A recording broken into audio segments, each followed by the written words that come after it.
Imagine कीजिए कि एक ऐसा व्यक्ति, एक ऐसा दार्शनिक जिसके बारे में कहा जाता है कि उसने एक भी किताब नहीं लिखी, जो कोई यूनिवर्सिटी नहीं बनाया, जो किसी भी पॉलिटिकल ऑफिस पे काबिज नहीं हुआ, उसने कोई राजनीतिक पद नहीं संभाला, लेकिन उसने पूरे राजनीतिक दर्शन को बदल दिया, पॉलिटिकल फिलॉसफी को चेंज कर दिया।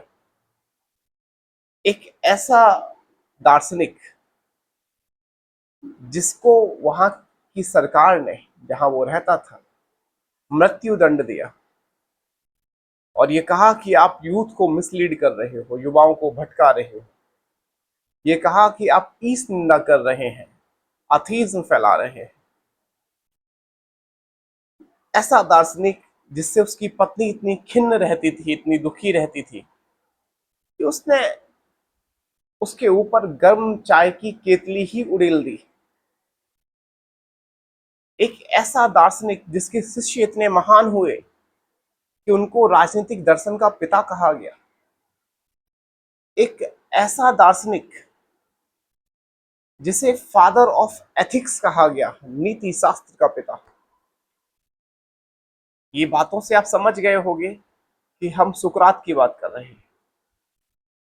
सुकरात यूपीएससी के ऑप्शनल में सिलेबस का पार्ट नहीं है, प्लेटो से स्टार्ट होता है, लेकिन बिना सुकरात को जाने प्लेटो को समझ पाना भी मुश्किल है, क्योंकि सुकरात के बारे में जो जानकारी मिली वो प्लेटो से आई।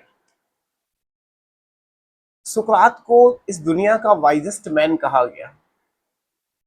अक्सर ये प्रश्न भी उठा देते हैं कि क्यों वाइजेस्ट मैन, क्यों, why Socrates is the wisest man of the world. तो इसका उत्तर अगर हम देखें तो एक तो ये कि उसके शिष्य इतने महान हुए। जिसके शिष्य इतने महान है तो गुरु कितना महान होगा। इसके अलावा सोक्रेटिस के कैरेक्टर में फिलोसोफर दिखता है। उसने कहा नॉलेज इज वर्च्यू, ज्ञान गुण है और उससे समझौता नहीं हो सकता। जब एथेंस के शासक ने सुकरात को मृत्यु की सजा सुनाई तो प्लेटो और बाकी शिष्यों ने उसे वहां से निकालने का पूरा इंतजाम कर दिया। सुकरात को बोला भी कि हम आपको बचा लेंगे, आपको निकाल देंगे, आप जहर का प्याला मत पीजिए। लेकिन सुकरात बोला नहीं, मैं अपने मूल्यों से समझौता नहीं कर सकता। जिन चीजों को मैं सत्य मानता रहा, अगर सत्य के लिए जान भी देनी पड़े तो क्या गुरेज। तो निसंदेह, निसंकोच सुकरात ने हेमलॉक पी लिया और मृत्यु को चुना, ना कि वर्च्यू और नॉलेज को सेक्रीफाइस किया, अपने वैल्यू सिस्टम को सेक्रीफाइस नहीं किया। तो सुकरात नॉलेज को प्रायोरिटी देता था। और नॉलेज ऐसी नहीं, जैसे सुकरात के समय में एक और स्कूल ऑफ थॉट चलता है जिसको हम सोफिस्ट के नाम से जानते हैं। अब सोफिस्ट बोलते हैं कि जो नॉलेज है वो सब्जेक्टिव है, the knowledge differ person to person. तो जो ज्ञान है वो हर व्यक्ति के हिसाब से अलग अलग है। सुकरात का मानना था कि नहीं, मोरालिटी एक होती है, ज्ञान एक होता है, सत्य एक है।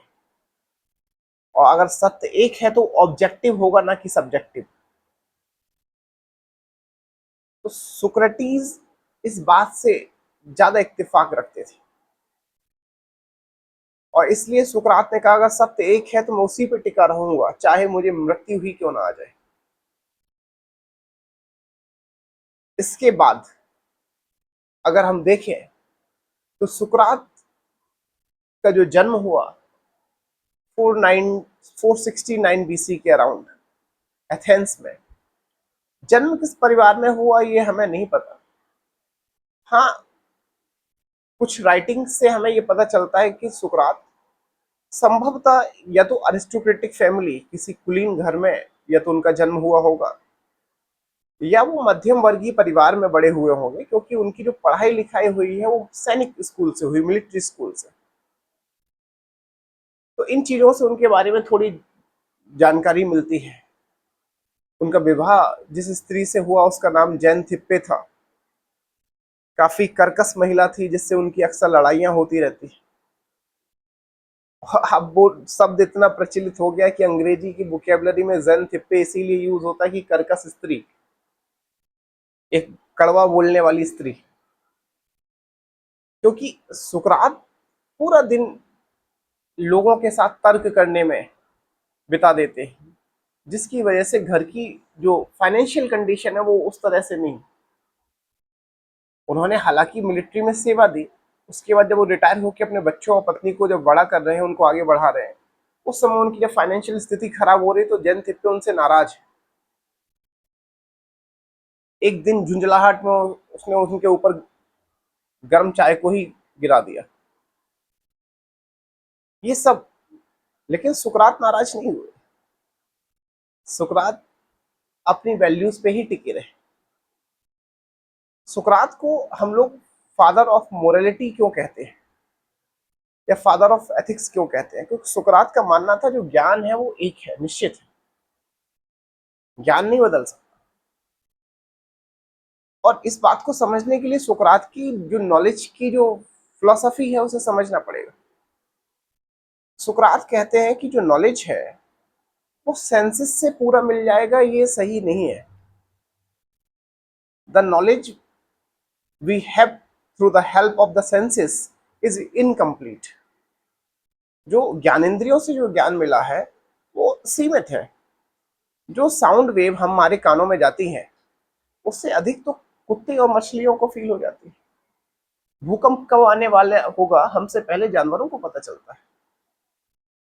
हमारी आंखें दिन में देख पाती है, चमगादड़ की रात में भी देख लेती है। तो दुनिया उतनी ही नहीं है जितनी हमारी सेंसेस या हमारी ज्ञान इंद्रियां हमें बता रही हैं, दिखा रही हैं। वर्ल्ड इज फार बियॉन्ड, उसके परे भी बहुत है। जब दुनिया इसके परे है, इसके फार बियॉन्ड एग्जिस्ट करती है, तो हम कैसे कह सकते हैं कि जो ज्ञान हमें हमारी ज्ञानेंद्रियों ने दिया वो अल्टीमेट है, वही सत्य है? तो सुकरात का कहना था कि अल्टीमेट जो नॉलेज है वो हमें नहीं मिल सकता हमारे सेंसेस से। तो जब अल्टीमेट नॉलेज हमें हमारे सेंसेस से नहीं मिल सकता तो हम अल्टीमेट नॉलेज तक कैसे पहुंचे? तो उसके लिए उन्होंने एक मेथड दिया, उस मेथड को बाद में प्लेटो ने और रिफाइन किया, the method of dialectics. Dialectics का मतलब यह है कि आप जिसको ज्ञानी मानते हैं, जो आपको काउंटर कर रहा है, या आप उससे संवाद करें, अपना तर्क रखें, वो आपके तर्क को खारिज करेगा, खंडन करेगा और उसके प्रति प्रतितर्क देगा। तो आप एक तर्क देंगे, थीसिस देंगे, उसके बदले में वो सामने वाला पर्सन काउंटर करेगा, एंटी थीसिस देगा, और फिर जो इनके बीच में जहां आप दोनों सहमत हो जाओगे एक बात पे आके, वो सिंथेसिस, उसे आप सत्य मान सकते हो। लेकिन वो अल्टीमेट वो भी नहीं है। हो सकता है किसी दिन कोई और व्यक्ति आए और इसको चेंज करने की बात करे, और इसको अगर बदलने की बात करता तो आप निसंदेह से बदलिए, क्योंकि सत्य एक है, उस तक ही पहुंचा जाए। तो सुकरात का मानना था कि जो नॉलेज है वो ट्रुथ है, वो सत्य है, वो ऑब्जेक्टिव है, सब्जेक्टिव नहीं है जैसा कि सोफिस्ट पढ़ा रहे हैं। और नॉलेज से गुण आएगा, करेक्टर आएगा। जैसा आप नॉलेज आपके पास होगा वैसा ही आपके वर्च्यूज होंगे, वैसे ही आपके गुण होंगे, करेक्टरिस्टिक्स होंगे। तो जैसा सत्य है वैसा ही शिव होगा, सत्यम शिवम। और जब आप सत्य को फॉलो करोगे वैसे ही वर्च्यूज आएंगे, तो आपकी जो लाइफ है वो हैप्पी लाइफ होगी। तो एक पिरामिड बनेगा, सत्यम शिवम सुंदरम। जबकि सोफिस्ट कहते हैं कि नहीं, जो ज्ञान है वो पर्सन टू पर्सन डिफर कर रहा है, जो सत्य है वो हर व्यक्ति के लिए अलग है। तो ये तो मत्स्य न्याय हो जाएगा, एक बड़ी मछली छोटी मछली को खा जाएगी, क्योंकि बड़े व्यक्ति के लिए सत्य कुछ और है, शेर का सत्य कुछ और है, किसी और का कुछ और है। हर व्यक्ति अगर अपनी अपनी बात करेगा तो this will lead a confusion.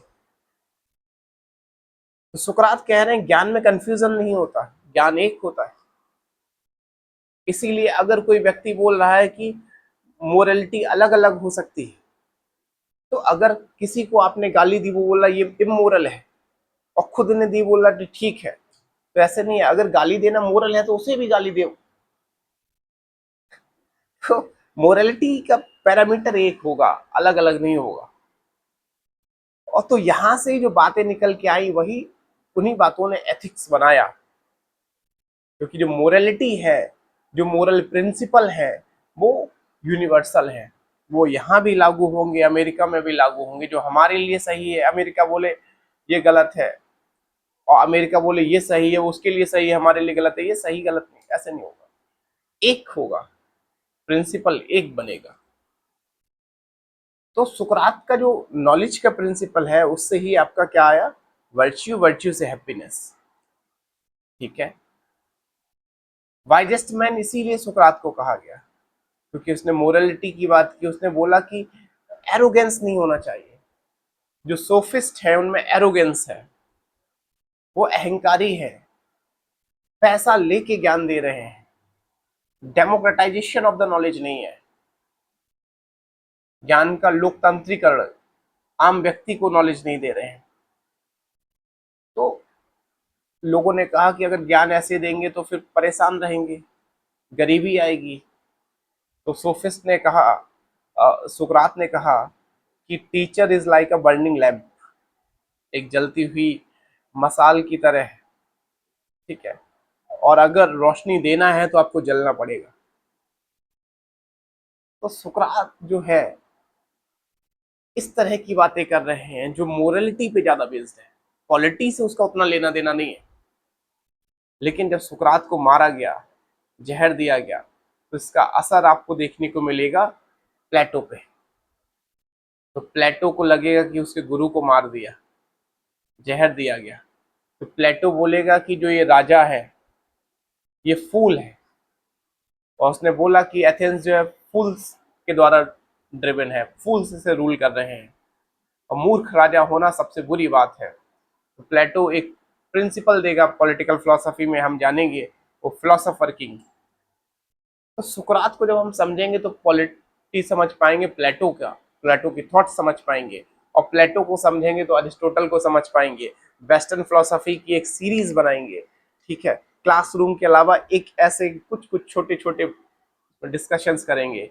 और आगे जैसे आपको वो चीजें सुननी है कि कैसे थिंकर्स डेवलप हुए फ्रॉम द ग्रीक। जो ये आप देख पा रहे हैं गोल्डन फेज एंशिएंट ग्रीक की मैं बात कर रहा हूँ। एंशिएंट ग्रीक में को हम गोल्डन फेज के नाम से ही जानते हैं कि ये सुकरात वाला जो टाइम है। क्योंकि यहाँ पे एक तरह से प्रॉस्पेरिटी है, लोग फिलोसोफर देखने को मिल रहे हैं, पाइथागोरस, सोक्रेट, अरिस्टोटल, इस तरह के लोग। तो अगर किसी कालखंड में ऐसे फिलोसोफर्स है तो जरूर प्रॉस्पेरस रहा होगा। जैसे भारत में 6th सेंचुरी BC, बुद्ध का काल, महावीर का काल। भारत में उस समय बुद्ध भी थे, महावीर थे, चरवाक फिलोसफी थी। तो जब तक प्रॉस्पेरिटी नहीं आएगी तो एजुकेशन नहीं आ सकती। क्योंकि भरे पेट ही व्यक्ति सीकर बनता है, नॉलेज ढूंढता है, सीकर। प्लेटो तो ये, सुकरात तो यही कह रहे हैं कि सीकर बनो। सीकर वही बन सकता है जो नॉलेज को ढूंढ रहा है, जिसका पेट भरा है वही सीकर बनेगा। देखो, तो एक चेन है। अगर आप थिंकर्स को समझ पाओगे तो आप हिस्ट्री भी समझ पाओगे। आप थिंकर्स को समझ पाओगे तो सारी पॉलिटी कहाँ से आई, डेमोक्रेसी के सारे प्रिंसिपल्स कहाँ से आई, ये इंस्टीट्यूशंस कैसे बने, ये समझ पाओगे। और ये थिंकर्स को समझ पाओगे तो सोसाइटी को समझ पाओगे, फिलोसफी को समझ पाओगे। और बाद में आप देखोगे कैसे इन्हीं थिंकर्स में बाद में कार्ल मार्क्स और लेटर जो थिंकर्स आएंगे, तो वहां से इकोनॉमी को भी जोड़ पाओगे। और ह्यूमैनिटीज का ऐसा इंटीग्रेटेड सेट जो आपके सोचने समझने का तरीका बदल दे, है ना। क्योंकि humanity is the philosophy of brain. और ब्रेन ना कह के मन बोलूं तो और अच्छा है कि मन का शास्त्र है ह्यूमैनिटीज, जो ह्यूमन को चेंज करे। तो इस सीरीज को अगर आप चाहेंगे तो मैं बाकी के कुछ कुछ टॉपिक्स पे भी डिस्कस करूंगा, प्लेटो, अरिस्टोटल, एना एरेंट, बाकी मार्क्स वगैरह सब पे डिस्कस करेंगे। एक सीरीज में लेके आएंगे चीजों को।